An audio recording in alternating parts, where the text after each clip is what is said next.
प्रणाम करता हूँ एवं समस्त भक्तगणों को यथा योग्य नमन वंदन करता हूँ।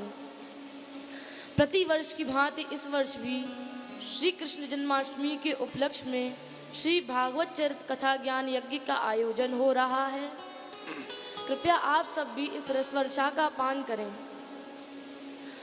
आज मैं आप सबके सम्मुख श्री नारायण कवच का स्तोत्र सुनाने जा रहा हूँ। आप सब इसका श्रवण करें।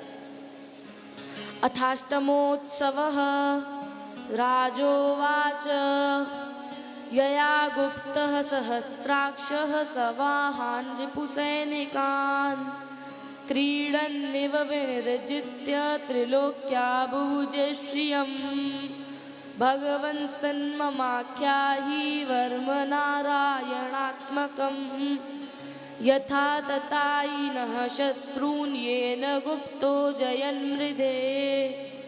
श्रीशुक उवाच वृतः पुरोहितस्त्वाश्रो महेन्द्रायानुपृच्छते नारायणाख्यं वर्माः तदिहैकमनः शृणु।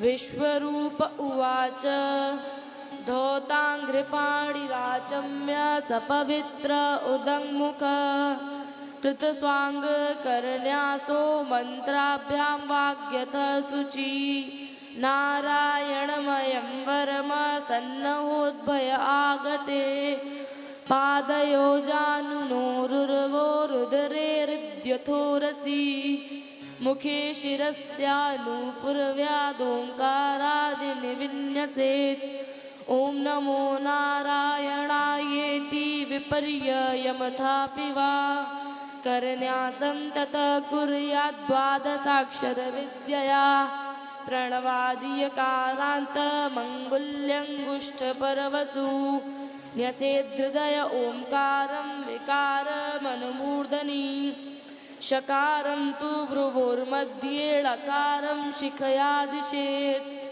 वेकारं नेत्रयो युञ्ज्यानकारं सर्वसन्धिषु मकारं मस्त्रमुद्दिश्य मन्त्रमूर्तिर्भवेद्बुधा सविसर्गं फलन्तं तत्सर्वदिक्षु विनिर्दिशेत् ॐ विष्णवे नमः इति आत्मानं परमं ध्यायेत् ध्येयं षट्शक्तिर्भिर्युतं विद्या तेजस्तपो मूर्तिर्मिमं मन्त्रमुदाहरेत् ॐ हरेर्विदध्यान्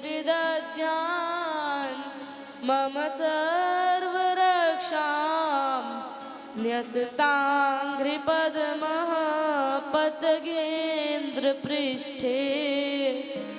दरारिचर्मास्य गदेषु चाप पाशान् ददानोऽष्टगुणोऽष्टबाहु जलेषु मां रक्षतु मत्स्यमूर्तिर्यादो गणेभ्यो वरुणस्य पाशात् स्थलेषु माया वटुवामनो व्यात् त्रिविक्रमः खेवतु विश्वरूपः दुर्गे षटव्या जिमुखादिषु प्रभु पायान्यसिंहो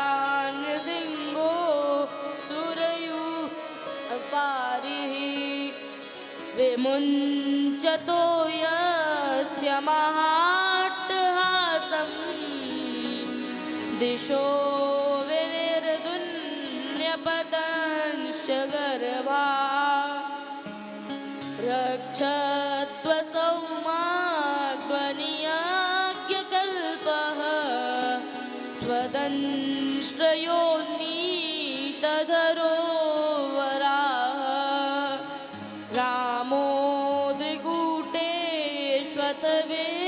प्रवासे सलक्ष्मणो व्याद्भरताग्रजोऽस्मान् मामोग्रधर्मादखिलात् प्रमादा नारायण पंचहासा